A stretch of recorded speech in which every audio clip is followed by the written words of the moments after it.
En este país que ha sido por décadas el reino del neoliberalismo, donde el capital maneja, controla y gobierna todos los aspectos de la vida, representar al mundo del trabajo, qué duda cabe que es tremendamente difícil. Y representar al mundo de quienes trabajan para el Estado, aunque a muchos les pueda sorprender, termina siendo a veces más difícil todavía.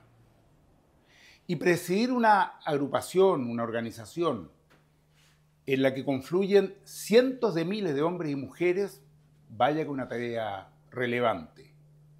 La ANEF, fundada hace ya más de 80 años, 81 años, por el ya mítico Clotario Blest, ha contribuido al fortalecimiento de la organización y los derechos de las y los trabajadores del Estado. Pero la ha tenido difícil.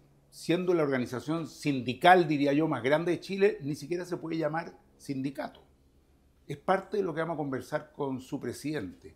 Un hombre que ha estado ahí en las luchas sociales, en las luchas por los derechos de quienes le aportan al país su vida, su trabajo, y eso es lo que vamos a escuchar y conversar, creo que no reciben el trato y los derechos que se merecen.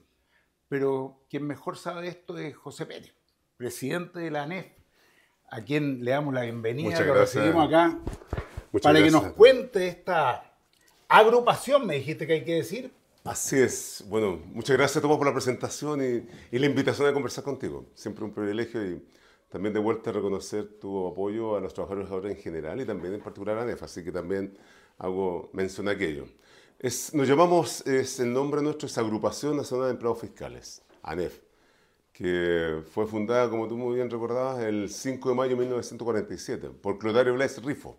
Así que tenemos ahí una historia señera y un estándar donde siempre Clotario nos recuerda que este sindicalismo no solamente es corporativo, también tenemos una opinión frente a lo que pasa en el mundo y en la sociedad. Y eso se llama sindicalismo sociopolítico. Y nos ayuda también a ser capaz de contribuir tanto en este rol desde la función pública a mejorar también las condiciones de la ciudadanía, porque esa es nuestra razón de ser. Oye, y si Clotario Blest, que era un sindicalista, así se lo conoce, y forma la ANEF, ¿por qué no se llama sindicato?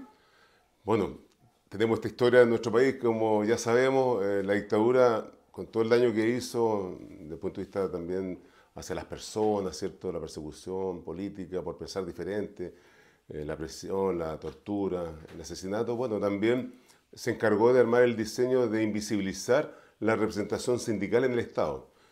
En los 40 también estaba proscrito el nombre sindicato, porque Clotario también tuvo que buscar una fórmula mediante las invitaciones a participar en ambientes culturales y deportivos. Él no le pegaba ningún bote a la pelota, pero era la forma de crear adhesión. No me lo imagino jugando la pelota, no. Si cuando uno ve sus fotos, no. Él tampoco dice que no, pero sí cultural. Entonces formó la Asociación de Funcionarios y Funcionarias de la Tesorería General de la República, porque era funcionario público de la Tesorería. Trabajó en San Antonio y después en Santiago.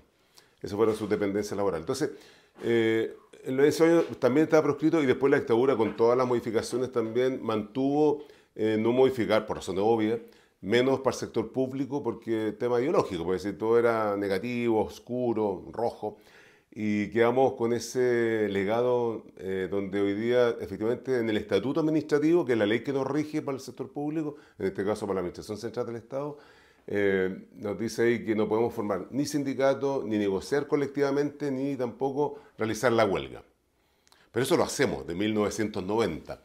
Y tenemos también una conquista sindical, que es algo que hemos relevado también en nuestro verbo, porque muchas veces nos dicen, es que ustedes tienen muchos beneficios, no, son conquistas sindicales. Todo lo que tenemos adicional a la remuneración, incluso el rol del Estado, que relevamos la función pública estratégica, es en virtud también de esta conquista sindical. Y de ahí, en el 1994, logramos una ley de asociaciones de funcionarios y funcionarias para la administración del Estado, en el sector de salud, municipal, administración central del Estado, que representamos como ANEF. Por eso que nuestro trabajo es sindical, nuestra representación es sindical, pero nuestras organizaciones bases se llaman y se conocen como asociaciones de funcionarios y funcionarias. Eso me lleva a preguntarte dos cosas. Uno, si ustedes forman parte de la CUT o no, si están dentro de la CUT, que es una central sindical, unitaria de trabajadores. Y dos, ¿cuántos son hoy día? Yo creo que hay mucha gente que no sabe cuántos son hoy día los trabajadores y trabajadoras del Estado y cuántos están en la ANEF. Mira, nosotros somos militantes y afiliados a la Central Unitaria de Trabajadoras y Trabajadores. Ese es el nombre que recibe hoy día la CUT, Trabajadoras y Trabajadores. Bien. Y es lo mismo que pasa en la Cámara de Diputadas y Diputados. Tal cual. Aunque algunos la siguen llamando Cámara de Diputados. No. Así que también eso está incorporado, este lenguaje inclusivo que es importante para nosotros y nosotras también. Entonces, porque además tenemos una historia vinculada con Clotario. Después que fundara la ANEF Clotario Blesa en el año 47, en 1953, junto a otras compañeras y compañeros, funda la CUT. Entonces, bueno, estamos ligados. Entonces somos ahí, pero nosotros somos afiliados a la central. Y así está la salud, hay el profesorado, ¿cierto? Y los municipales. Somos activos militantes de la CUT. Entonces, ahí cuidamos ese espacio y por supuesto también nosotros, yo también soy consejero de la CUT porque estas invitaciones sindicales van aumentando, así que también me presenté en la lista con David Acuña en su momento, hace ya un par de años, y soy parte también del consejo de la central. ¿Y cuántos son hoy día los trabajadores del Estado? Mira, ese empleador que para todo el mundo yo creo es el más grande que hay en Chile. Mira, incluido las Fuerzas Armadas, porque son funcionarios públicos, la PDI y Carabineros, alrededor de 1.100.000, es el universo. Eso es el universo, por lo tanto representamos, si uno dice que son demasiados, nosotros en particular, si estamos con los compañeros de la salud, municipio, casi más de 800.000 funcionarios aproximadamente en total. Nosotros directamente, nuestra afiliación somos 283 asociaciones que tenemos afiliadas, representamos alrededor de 81.000 afiliados y afiliadas. La ANEF es la confederación sindical más grande también de nuestro país. Bueno, son todos números efectivamente importantes, es decir, si uno toma todos los que trabajan en el Estado, tú ya hablas de más de 1 millón de hombres y mujeres, efectivamente es una fuerza humana muy impresionante. Es decir, el Estado es el empleador más grande del país. Y por otro lado, uno lo mira y dice, bueno, es un empleador curioso, porque tiene por un lado, desde, como tú dices, las Fuerzas Armadas, con condiciones bastante particulares, con las pensiones que todo el mundo quisiera tener en este país, hasta trabajadoras y trabajadores que no tienen contrato, que no tienen ningún tipo de finiquito. Hay situaciones muy, muy dispares. Nosotros nos hemos hecho cargo como ANEF y también yo diría con la CUT y con la mesa de sector público, porque ahí en la mesa de sector público y también algo que hacemos de manera didáctica para que también se pueda entender. Hay 3 niveles de negociación en el sector público. De hecho, no está reglamentado, no tenemos ley, pero lo hacemos con la fuerza de la organización sindical. Primer nivel, los sindicatos base o las asociaciones que yo mencionaba con su empleador, con su jefe de servicio, con su subsecretario, ministro, ministra. Después hay un tercer nivel donde nos juntamos 16 confederaciones sindicales, donde está el profesorado, los compañeros y compañeras de la salud, están los municipales y está la ANEF. Y ahí somos 16 confederaciones que somos activas militantes de la Central Unitaria de Trabajadores y Trabajadoras. Y la CUT coordina esta mesa. Y ahí vemos los aspectos económicos que tú nos apoyas siempre cuando peleamos el reajuste, las condiciones económicas y también salariales y laborales. Ahí vemos seguridad funcionaria, salud mental, sala común universal, incentivo al retiro, todos los componentes vinculados al trabajo decente y también, por supuesto, a teletrabajo en el Estado, para nombrar algunas. Perfecto. Y lo que hacemos, efectivamente, en el Estado tenemos esta precariedad contractual. También relevamos siempre que el Estado, como tenemos un Estado heredado a la dictadura que es subsidiario, porque dice que el Estado solo entra cuando primero el privado no es capaz de responder. Sí. Y entregamos muchos millones y millones de recursos, y tú lo sabes muy bien, Tomás, como diputado, y que le entregamos que las empresas hagan nuestro trabajo. Entonces a nosotros nos arrinconan. Primero, en nuestras condiciones, honorarios, mucho honorario, hay temporalidad del contrato. Está la figura que se conoce como contrata. Todos los años los que somos contratos nos van renovando anualmente el contrato. Y si no, nos dice muchas gracias, hasta luego. No tenemos derecho a indemnización cuando nos echan. Y cuando estamos cesantes, no tenemos derecho al seguro de cesantía. Y la persona pregunta, ¿pero cómo si son trabajadores y trabajadoras? Es que somos funcionarios públicos y el legado de esta restricción histórica desde la dictadura nos limita. Por lo tanto, este Estado subsidiario también precariza las condiciones laborales de los funcionarios públicos. Por eso que nosotros damos un planteamiento y una propuesta de negociación siempre vinculado a que el ejemplo del Estado tiene que ser un referente, como tú muy bien señalas en tu introducción. Claro, pero no lo es. O sea, a mí lo que me llama la atención es que yo como legislador nos toca legislar para mejorar los derechos de las y los trabajadores, para incorporar nuevos elementos, etc. Y en muchas de las leyes los proyectos que revisamos, sobre todo los que son mensajes que provienen del Ejecutivo, se excluye justamente al Estado. Entonces, es muy contradictorio. A mí mismo, desde que llegué al Congreso, es algo que me llamó la atención. Y ahora mismo, uno de los últimos proyectos que aprobamos en trabajo primero y después en el Congreso, que es el de las 40 horas. Bueno, y uno dice, finalmente se va a avanzar con todas las dificultades que ha tenido, ¿no es cierto?, para llegar a una jornada laboral que mejore las condiciones de vida de las trabajadoras y trabajadores y su familia, ¿no es cierto?, dándole una hora más, que va avanzando poco a poco hasta llegar de las 45 a las 40, pero, aunque la gente muchas veces no lo sabe, los trabajadores del Estado no quedan incluidos. Entonces, desde el Estado impulsamos un proyecto de ley, porque somos también parte del Estado, somos uno de los poderes del Estado, el Ejecutivo y el Legislativo, y resulta que los trabajadores del Estado quedan excluidos de eso, como con varias otras cosas. Entonces, ¿cómo se explica eso? A la gente le termina sorprendiendo bastante. Claro, tú creo que lo señalas muy bien y además como legislador lo conoces también en el día a día. Las iniciativas del Ejecutivo y del Gobierno primero abordan las materias negociadas, por ejemplo, el diálogo social con la CUT, salario mínimo, por ejemplo, 40 horas. Surge en esa negociación y permite que en ese acuerdo la extensión de todos nuestros afiliados también no quedemos fuera.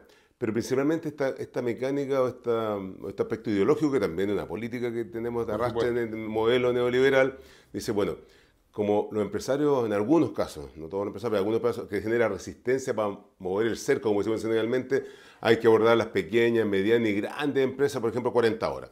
El Estado tendría que esperar su turno, no estando exento de abordarlo.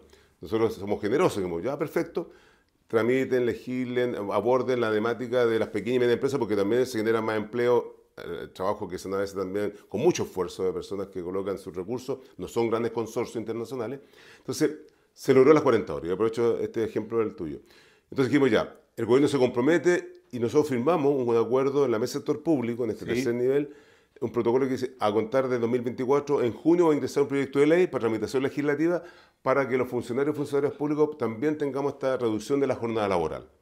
Estamos en julio, terminando julio, aún no ingresa ningún proyecto, nosotros ya hicimos nuestra fuerza. Bueno, ¿qué pasa? Este diálogo es de a dos. Nosotros tenemos propuestas. Sabemos que hay jornadas ordinarias, que uno podría decir, este horario administrativo y estas jornadas extraordinarias de quienes hacen turnos. Pero hay que dar un ejemplo, ser el Estado un referente. Entonces no podemos quedarnos como en la trastienda, en el patio trasero. Y eso a veces cuesta entenderlo. Pero nosotros primero, en nuestro rol estatal, porque nosotros, como tú también muy bien señalabas al inicio de tu saludo, nosotros somos funcionarios y funcionarios del Estado de Chile, no los gobiernos de turno. Más allá de la sensibilidad, mi percepción, mi ideología, nosotros somos trabajadores para la ciudadanía. Y ojalá cada gobierno que llega a la moneda tenga un nivel de estándar pensando en aquello. Y bueno, tú lo vives y lo vemos nosotros los trabajadores y trabajadoras que dependemos de un salario, que cuando se tratan materias relacionadas con la pensión, con la salud, con la vivienda, con los derechos fundamentales o la negociación colectiva, hay toda una operación política de una derecha empresarial que es muy refractaria a abrir incluso su mente para dialogar. El problema es que tú sabes que además a nosotros como legisladores se nos hace difícil legislar en favor de los derechos de los trabajadores y trabajadoras del Estado, y sí lo podemos hacer con los que son del sector privado, porque, y muchas veces la gente no lo sabe, nosotros no podemos presentar proyectos de ley que involucren gasto para el Estado. Entonces, claro, yo puedo plantear algo que mejora las condiciones de los trabajadores de las empresas, de los supermercados, de los malls, etcétera, pero no podemos presentar un proyecto que regule de mejor manera las condiciones de trabajo justamente de ustedes. Pues nos dicen, no, eso es materia propia del Ejecutivo. Entonces siempre hay que estar buscando negociarlo con el Ejecutivo y nos limita mucho las manos también a nosotros. Entonces crea también una dificultad adicional. Claro, por eso que hay un aprendizaje en el tiempo, del año 1990, cuando se recupera la democracia en nuestro país, se da esta figura de estas negociaciones a nivel local, después del 94, la ley de asociaciones, ¿cierto? Las asociaciones con su empleador, el tercer nivel, la mesa del sector público, que ayuda, y ustedes después toman conocimiento, levantan el dedo, ¿cierto? Nos escuchan, en caso tuyo nos reciben, y después aprueban esas reformas que se van en la ley miscelánea de reajuste general, que es rara también. Que también es rara. También es algo que la gente después dice, pero ¿cómo? ¿Qué es lo que es eso miscelánea? Bueno, es una ley donde se logran varios puntos y artículos que tienen relación con temas laborales, para el sector público, como no podemos legislar en particular, lo que tú señalas por el tema del financiamiento. Entonces, pero hoy día tenemos una novedad que me permito también compartir en esta invitación, Tomás, que esperamos también que nos ayudes como parlamentario. Instalamos una mesa sectorial que es un segundo nivel. Este primer nivel, esto es de hecho, no está reglamentado, como dije. Asociaciones, mesa sector público, y este punto intermedio es ANEF, gobierno, cómo dialoga con el Ministerio de Hacienda y con el Ministerio del Trabajo. Temas como, por ejemplo, modelo de empleo público. ¿Qué pasa con el seguro de cesantía, movilidad en el Estado, capacitación, el derecho a tener trabajo decente y que no te despidan arbitrariamente? Algo que logramos también en un dictamen de la Contraloría que se conoce como confianza legítima, que no se trata, porque ahí también no ningunean, ¿te acuerdas? No voy a repetir las frases que son violentas, pero nos dicen que los funcionarios de la pública trabajan poco y ganan demasiado. Es decir, somos pocos, porque nos dicen, mire, que entraron 90.000. Falso. Apoyos a un horario en la salud, en pandemia, entraron porque había necesidad, después lo echaron. El gobierno de Piñera no lo despidió, no le interesaba mantener la continuación. Tenemos un déficit de funcionarios en Ñuble, en Chillán, donde las personas no alcanzamos a atender las 21 comunas porque no llegamos. Tienen que viajar de lugares más lejanos a la cabeza regional. Bueno, coloco ese ejemplo. Entonces, esta mesa de negociación de ANEF-Gobierno nos permite poder tener una posibilidad de establecer un diálogo permanente con el gobierno en temas como modelo de empleo público, teletrabajo en el Estado, incentivo al retiro, 40 horas. Bueno, de esos desafíos y varios otros problemas nacionales vamos a conversar porque nos interesa conocer tu visión, pero para eso vamos a hacer un pequeño corte.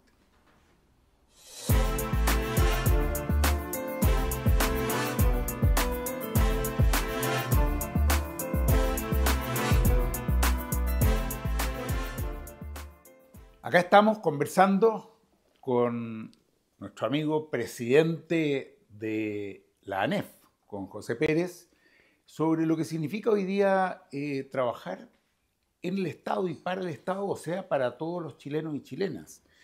No la han tenido siempre fácil. Uno mira hoy día lo que pasa en Argentina con Milei y cada día nos enteramos que están sacando a miles de trabajadores y trabajadoras del Estado, de distintas reparticiones, pero acá también pasó algo parecido, ¿no? ¿Cómo fue eso? Mira, lo que pasa en Argentina es grave, nosotros lo vemos ahí, cuando el actual señor Milei dice queremos ser el país más liberal del mundo. Bueno, lo primero que golpea son las estructuras estatales y a los funcionarios de las públicas de carrera, más allá de la condición contractual. Nosotros lo vimos en el 2010, con el primer gobierno de Piñera, cuando él asume, como él contrató, o llamó en realidad a servir al Estado, a todos sus empresarios, amigos, conocidos, y vivimos en marzo de ese año. Su primer gabinete, claro, eran todos empresarios. Todos empresarios. Entonces su lógica empresarial y su ideología era, bueno, hay muchos funcionarios y funcionarias públicas, por lo tanto, un día viernes, 4 de la tarde, empiezan a llamarnos. Antes teníamos teléfono fijo en la ANEF, hoy día con la tecnología ya hemos evolucionado, puro celular, pero empezaban de las 4 de la tarde hasta la madrugada, compañeros y compañeras dirigentes sindicales que nos llamaban y dicen, oye, están despidiendo 100 personas en el Ministerio de la Vivienda, 1.000 en obras públicas, 200 en la Divanes, entonces 50 acá. Y yo, pero ¿cómo? Despidiendo, ¿por qué? Quedamos descolocados. Y estuvimos sesionando inmediatamente a las 5, quedamos en la ANEF, pero también nos desplegamos a Santiago, a la repartición, y claro, y lo notificaban diciendo que su servicio no era necesario, porque había esa frase antigua en el Estatuto Administrativo que mientras su servicio no fuera necesario, muchas gracias, hasta luego. Entonces, y se ocupaba esta figura que nosotros llamamos este eufemismo, es decir, están desvinculados. Le decía al presidente Raúl de la Puente Peña en ese entonces, que era presidente de la ANEF, no, si están desvinculados. Entonces Raúl dice, pero si eso es despido arbitrario. Es despido. Es despido arbitrario. No, es que, pero si no tenemos derecho a indemnización, no tenemos seguro de santidad, la persona se va a la calle, a la pobreza, a la dependencia de su familia. Es un caos. 11.000 personas perdimos. 11.000. 11.000 perdimos. Pero hicimos contención, después que no tenía el gobierno capacidad de diálogo, por razones obvias no quería dialogar, empezamos a hacer acciones sindicales. Hicimos marchas, nos tomamos las dependencias públicas, la oficina de los ministros, nos llevaron presos, nos gasearon, pero estuvimos ahí casi 3 meses bajo esa acción sindical cada vez que había un aviso de despido. Y así todos nos echaron 11.000. Pusimos recursos de protección, en ese entonces no teníamos derecho a ocupar los tribunales laborales. Hoy día sí, que lo hicimos en el 2020 en plena pandemia, el de los derechos fundamentales. Entonces, en ese entonces fue la experiencia que vivía nuestro pueblo argentino, y sobre todo los funcionarios públicos, de que un presidente de una ideología dice, son innecesarios los funcionarios públicos, es mucho Mentira, somos incluso estratégicos, la función pública estratégica. Quienes golpean el Estado son esa gran mayoría que no tienen seguridad social, no tienen vivienda digna, no tienen salud, no tienen espacio para recreacionar, no pueden posibilidad de salir de vacaciones. Entonces, ahí está el Estado para ellos. Incluso también para grandes personas que hoy día requieren de un Estado estratégico, moderno. Eso fue el 2010.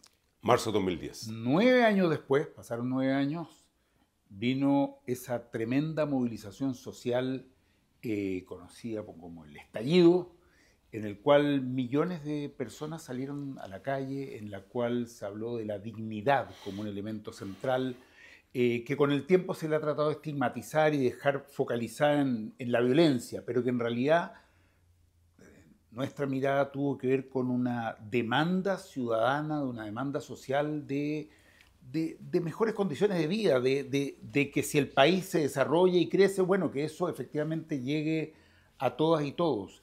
¿Cómo vivieron ustedes todo ese proceso? ¿Cómo fue para la ANEF y para el trabajo que ustedes venían desarrollando esa experiencia? Bueno, como a todos y todos nos sorprendió porque fue así, ¿cierto? Fue explosivo. Efectivamente, nosotros ya teníamos incluso ese año, sin ser pitonizo ni arrogarnos ninguna conducción, porque eso hay que ser muy cuidadoso también con aquello. Veníamos también con un referente con la CUT, con el Colegio de Profesoras y Profesores, con los estudiantes de la Universidad de Chile, con la fecha, la Confecha, estábamos ahí con los pobladores buscando una alianza social y política sindical para pensar cómo miramos la atención. Y me acuerdo que en ese entonces también habíamos conversado contigo, otros parlamentarios, con Tucapel y otras parlamentarias, de poder buscar una forma con la coordinadora de MAFP, también con Lucho Messina. Entonces era como los primeros activos a unidad social que llamamos. Sí. Y que después en agosto de ese año llamamos una movilización que nos cansamos pero nos unimos. Y nos reprimieron. Y partimos ahí en la plaza Baquedano, Dignidad, 100% que lo recuerdo, 2019. Eso fue en agosto. Vino en octubre. ¿Y qué hicimos nosotros? Nos pusimos a disposición. Inmediatamente. Ni pretendíamos ni liderar, ni a estos movimientos autoconvocados, me refiero a ciudadanos. Sí, teníamos que darle una conducción a nuestras bases. Claro. Y por lo tanto, sesionamos en la sede de la FEMPRUS, que queda en Gorbea, un día sábado, el primer día cuando se declara el estado de sitio, ¿te acuerdas? Sí. Piñera.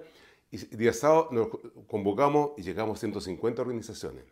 Y dijimos, no, lo primero que tenemos que hacer es que aquí van a sacar a los militares a la calle, precaución, los derechos humanos, que habíamos vivido en dictadura, en estado de sitio es peligroso, etcétera, etcétera. Carta a la moneda. Y salimos después de un debate muy amplio, una carta muy breve que está ahí en nuestros archivos y difundida, pidiéndole al gobierno que tuviera precaución, alerta, y por supuesto que nosotros rechazamos este diseño y fuimos con la Bárbara Figueroa, que era presidenta de la época de la CUT, con Mario Aguilar, me acuerdo, nosotros, y muchos dirigentes sociales y vecinales también. Y caminamos desde Gorbea, ahí de la ruta de la Panamericana, hasta La Moneda, donde estaban las fuerzas militares, policiales, y entregamos la carta, simbólicamente un día sábado. Pero había que hacer ese ejercicio. Y después entramos en una dinámica que nos juntamos todos los días en la CUT, en la ANEF, en el Colegio de Profesores y Profesoras, en la casa, en la Moneda Chica, ya en la casa del maestro. Sí. Sesionamos y nos juntamos y deliberamos cómo lo hacíamos. Incluso dijimos, tenemos que darle una orientación y conducción a la rabia, a la molestia, a la dignidad, levantar también esto que para nosotros hacía sentido. Con los estudiantes, los pobladores, los portuarios, incluso los obreros que tenían algunas situaciones más pequeñas. Fue esta unidad social que también tomó una conducción para, sobre todo, resguardar el derecho a la vida de la ciudadanía, porque estaban desatados la fuerza pública, los perdigones, la violencia, qué sé yo. La violencia desde el Estado, ojo, de la criminalización de la protesta, ¿te acuerdas? Sí, claro, por supuesto. Y tuvimos incluso, muy breve, pedimos una primera reunión con el jefe de Estado Mayor que se nombrado, que era el actual hoy día comandante en jefe, general Iturriaga, que incluso llegó, estábamos con la CUTA y la ANEF, y de repente él llegó y pidiendo autorización para la primera marcha que hicimos desde la Plaza de Dignidad hasta Santa Rosa, frente a la Confederación de los Metalúrgicos, que fue a las 2 semanas que estaba este estallido social o revuelto. Entonces, para darle una orientación. Y después, él nos atendió, pues nos dijo, y yo le pregunté, ¿y usted es feliz, general? Y claro, yo soy feliz, yo no tendría que estar acá. Y eso lo he dicho públicamente. Y él dijo, no, si yo tendría que estar en mi casa. Le dije, le queríamos pedir... ¿Él no es el que dijo, no estamos en guerra? Tal cual. Ya. Entonces yo le pregunté si era feliz, porque él dijo, yo estoy feliz, no estoy en guerra. Y yo se lo pregunté. Y eso no es infidencia. Pero él lo dijo de una manera muy tranquila. Y entonces nosotros le pedimos no solamente el permiso, porque ya no había intendentes entonces, estaba la Carla Rubilar, quien chocó todo el poder a los militares. Nosotros dijimos, bueno, ¿sabe qué? Nosotros no queremos solamente permiso para marchar.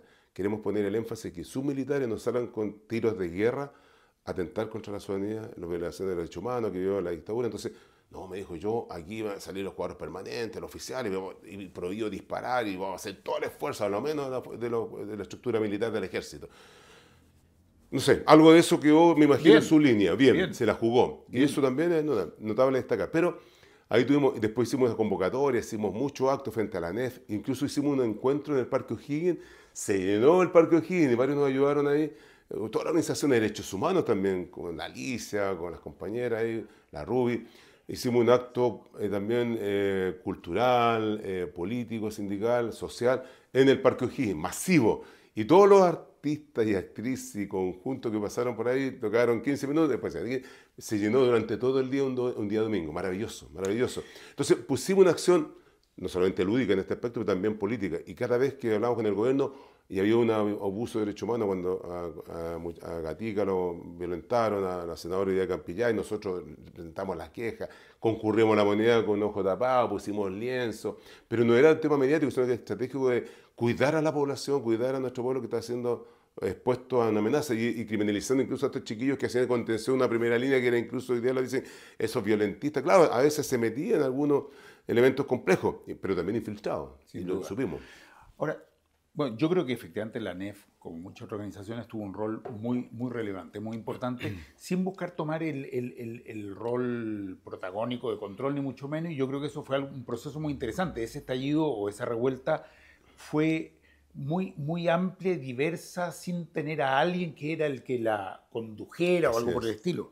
Ahora, de las demandas que surgieron ahí, yo diría que hay muchas que siguen, la verdad, pendientes, abiertas.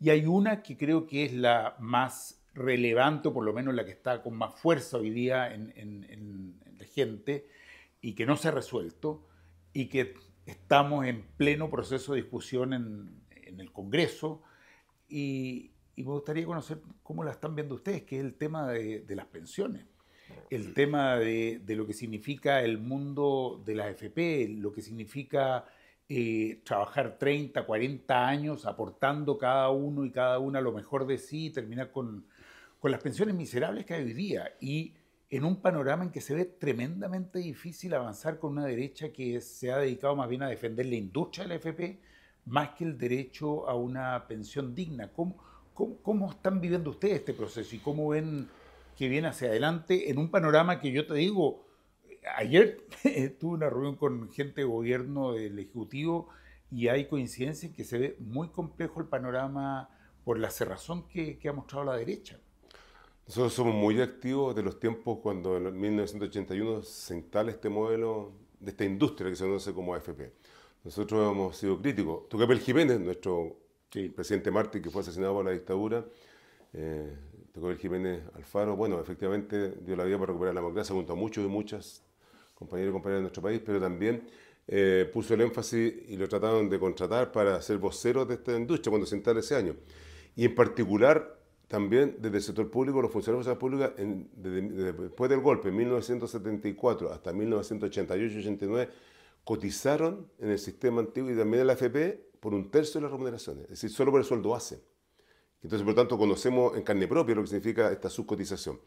Y como estamos secuestrados por esta industria, y tú lo ves, pues ahora cuando el gobierno llegó, al actual gobierno del presidente Boric, dijo, mira, vamos a presentar una reforma previsional. Nosotros, todos detrás de ese proyecto, porque efectivamente el programa nos sedujo, nos volcamos también a apoyarlo, el programa del gobierno. Entonces, claro, pero hoy día sabíamos que también este blindaje que tiene esta industria, efectivamente hoy día lo tenemos, se ha ido morigerando, como la reforma tributaria. 2 también proyectos que son estructurales y para nosotros también son importantes, porque si no tenemos un cambio en el sistema, que hoy día en Chile no tenemos seguridad social, y ahí vienen los críticos, ¿cierto?, de la derecha empresarial y los expertos de alguna academia y dicen, ¿cómo que no tenemos seguridad social? Tú tienes trabajo, tienes sueldo, tienes cotización, salud y hay AFP. Sí, pero las pensiones son miserables, son suficientes. En países desarrollados, ya que estamos en la OCDE, uno esperaría que ese fuera el estándar. Pero aquí nos dicen, pero si tú trabajaste toda la vida y se gana $1 millón de pesos profesional, un poco más, está bien que irías con 300.000 pesos. Y más encima, si eres mujer, 159.000 pesos, porque ¿cómo? Eso no es normal, es antinatural. Eso es depender de la familia, depender de las jóvenes, los hijos, los nietos, del Estado. El Estado coloca muchos recursos más que el modelo de la industria entonces capitaliza en bonos, en los negocios de la bolsa, mercado de capitales. Eso no es seguridad social. Seguridad social es un derecho humano que tenemos quienes dependemos de un salario y somos los trabajadores públicos y privados que tenemos que tener pensiones suficientes. Y esta tasa de reemplazo, que si yo gano 1.000.000 cuando trabajé 40 años, bueno, ojalá que quede con 700.000 pesos, 800.000 pesos como pensión. Y eso, no, que no puede ser, porque tú cotizas muy poco. Por eso que la CUT el año pasado y nosotros como ANEF hemos levantado que el 6% era total, para poderlo distribuir también de manera intergeneracional, que las mujeres superaran la brecha de género en esta vergonzoso modelo previsional, que no es previsional, sino que es puro lucro, y por lo tanto entendemos que ahí hay un déficit. Y ahí, bueno, preguntarte, que yo sé que hay rumores que hoy día está en el debate en la Cámara, en el Senado, en la Comisión de Trabajo, ahí el senador Galilea, está Moreira, están viendo cómo arreglan, digamos, este porcentaje 3-3, ahora dicen que hay rumores 4-2, 4-1, es vergonzoso. Es decir, yo creo que nosotros hemos planteado, y después quiero leer literalmente, nosotros tenemos una propuesta también por escrito, cuál es nuestra expectativa, nuestro futuro frente a la previsión. Y yo creo que eso también es importante dejarlo claro. Mira, claramente lo que hay en Chile no es un sistema de pensiones. Lo que hay es extraerle a los trabajadores lo poco y nada que pueden ahorrar y traspasarlo a los grupos económicos que han terminado enriqueciéndose y concentrando parte de la riqueza mayoritaria de nuestro país de un modo escandaloso. Eso es lo que ha habido. Y lo que termina pasando es que quien trabaja y aporta al país una vida cae automáticamente en la pobreza por el solo hecho de jubilar. En un sistema que, tal como tú has dicho, sí es solidario. Lo que pasa es que es solidario hoy día en términos de que es el Estado, es decir, el conjunto de los chilenos, los que compensan las pésimas pensiones que entregan el sistema de AFP.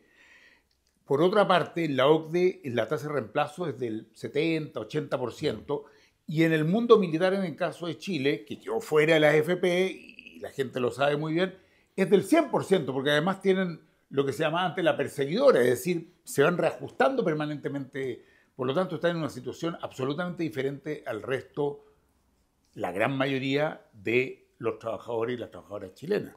Así que efectivamente es una situación por la cual nosotros, por lo menos desde Acción Humanista, desde el humanismo, hemos estado permanentemente desde los años 80 peleando, porque nos parece que es absolutamente impresentable. Es más, creemos que uno de los elementos que sustentan todo el modelo neoliberal que se ha implementado en Chile por tantos años y que por eso lo defienden tanto y están dispuestos a que otros elementos salgan, pero eso se mantiene ahí absolutamente inamovible porque es el eje fundamental que sostiene este modelo.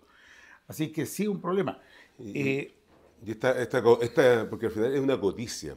Si uno ve las utilidades de esta industria, son galácticas, son de otro planeta. Uno dice, pero ¿cómo tanta riqueza de estos 2.000 y tantos accionistas que se distribuyen las utilidades? Porque esto es negocio de mercado de capitales, pero después la distribución de la pobreza es para los futuros pensionados. Entonces, y quiero solamente leer muy rápido, pero a ver eso, leámoslo rápido. Mira, porque este es un principio. Demandamos una profunda reforma previsional que asegure una vejez digna para todos y todas las y los chilenos, fundada en la solidaridad y que elimine la concepción mercantil del actual sistema. Un nuevo sistema bajo administración estatal, con participación de todos los actores involucrados, que privilegie la solidaridad y considere los aportes del Estado, empleadores y trabajadores. Entonces, es un principio universal, derecho humano fundamental. En este programa decimos conversemos y siempre nos quedamos con ganas de conversar más.